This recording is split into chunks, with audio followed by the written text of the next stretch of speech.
I give the floor now to the representative of Pakistan. Thank you, Madam President. We would like to also join colleagues in thanking Director General Grossi and Under Secretary General Di Carlo for their briefings. Madam President, Pakistan strongly condemns unjustified and illegitimate aggression by Israel against the Islamic Republic of Iran. Pakistan stands in resolute solidarity with the brotherly people of Iran. We offer our sympathies and condolences on the loss of life and damages due to these heinous attacks. The Israeli military strikes violate the sovereignty and territorial integrity of Iran and clearly contravene the UN Charter and fundamental principles of international law. We unequivocally denounce these blatant provocations, which constitute a grave danger and a serious threat to the peace, security, and stability of the entire region and beyond, with serious implications. Iran has the right to self-defense under Article 51 of the UN Charter. Madam President, these attacks follow a dangerous pattern of Israeli irresponsible conduct marked by ongoing military operations in Gaza and repeated cross-border strikes in Syria, Lebanon, and Yemen, demonstrating a consistent and deliberate disregard for international norms. Israel's actions in the Middle East reflect a continuing pattern of unilateral militarism in flagrant violation of Article 2.4 of the UN Charter and represent acts of aggression as defined under General Assembly Resolution 3314 of 1974. Israel's serial breaches of sovereignty normalize impunity, erode the authority of the United Nations, and gravely undermine the international order. Such blatant aggression and contempt for international law has already had devastating consequences. In Gaza, tens of thousands of civilians have been killed as a result of Israeli military onslaught, and a humanitarian catastrophe has unfolded under an illegal blockade that has in fact been there for over 15 years. In Syria, Yemen, and Lebanon, Israeli airstrikes have repeatedly targeted sovereign territory, undermining regional stability and exacerbating tensions. The fact that these attacks against Iran have happened in the middle of a negotiations process aimed at finding a peaceful diplomatic solution to the Iranian nuclear issue makes it all the more morally repugnant and against international norms. These actions risk eroding the trust and sanctity of the negotiations process, so crucial for the peaceful settlement of these issues. Madam President, Pakistan reaffirms its support for the resolution of the Iranian nuclear issue through peaceful means, diplomatic engagement, and sustained dialogue. The JCPOA was an outcome of painstaking and arduous yet constructive negotiations. It charted a roadmap to comprehensively address the concerns of the parties involved by clearly defining their relevant obligations and responsibilities.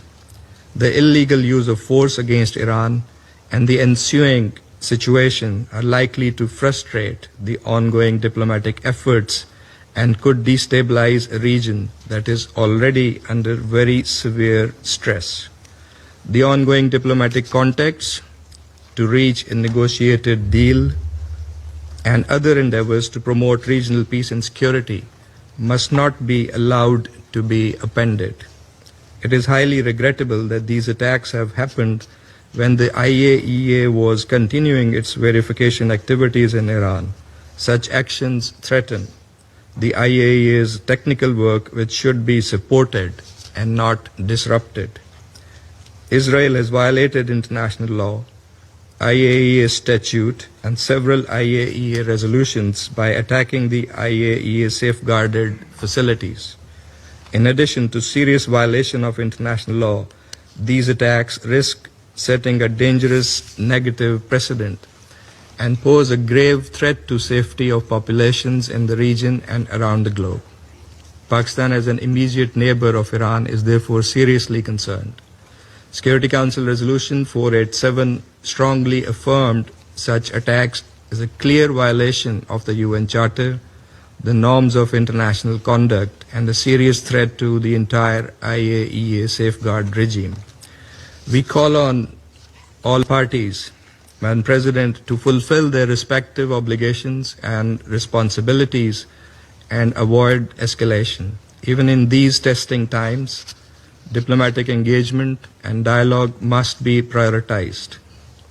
Clearly, the international community is in favor of peace and stability in the region.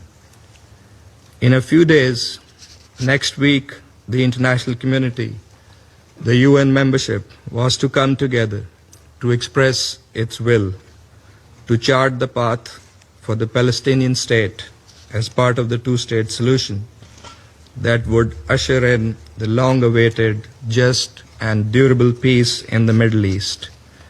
Israel's reckless and irresponsible behavior cannot be allowed to jeopardize the efforts for peace, endanger the stability of the entire region, and risk wider escalation, thereby threatening global peace and security.